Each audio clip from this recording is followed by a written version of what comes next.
here in Moa Sky Garden. You can see the view is so beautiful. And the place also, meron silang mga benches.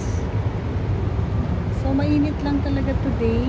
So talagang maganda yung sunny natin. Nakakubli tayo dito sa malaking building. So yan. Wear my shades. So mainit. Yan. Here may mga benches sila. And my bench. Oops. Nakasocial, no? Ganda na Sky Garden.